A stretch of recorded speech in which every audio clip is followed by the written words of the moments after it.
China's financial markets are shut for the next week as the nation celebrates the 60th anniversary of the Communist Party's rule. And economists are also celebrating with more encouraging data out of China.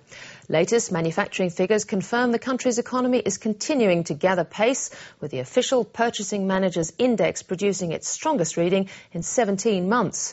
The figures reflect a rapidly industrialising country, a world away from economic conditions of 1949. Desley Coleman reports.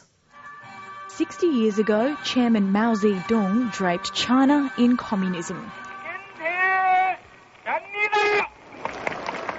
Back then, China had a third of its current population, 500 million people, with the majority living in poor rural communities.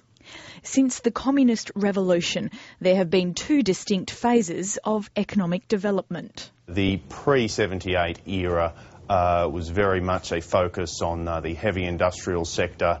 Output per worker in China was relatively stagnant in a relative sense over that whole period at roughly 5% of the US level. Now, beyond 1978, once Deng Xiaoping decided to open the economy to the rest of the world, we started to see profound gains in productivity levels, output per worker rose, and China was off to the races. While China's ascent hasn't been linear, the country's developmental success since the 1978 openness policy is unparalleled. Richard Martin has witnessed China's coming of age firsthand. The right to own private property was only put in the Constitution back in 2004.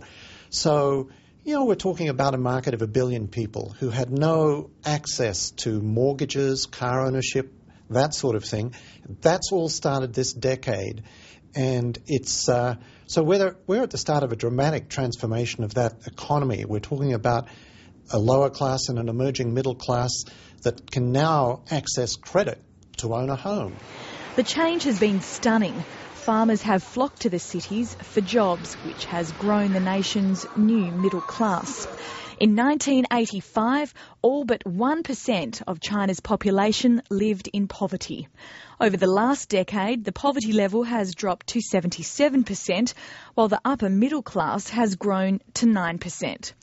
Analysts predict in 2025 the poor will make up less than 10% of the population, with the middle class ranks swelling to nearly 60%. We should not be surprised to note that China will have comparative advantage in capital-intensive goods, at the same time could remain labour-intensive and labour-cheap for certain products, which Westpac economist Hugh Mackay says will make China the world's largest economy in the next 60 years. They will be the dominant player in commodity markets.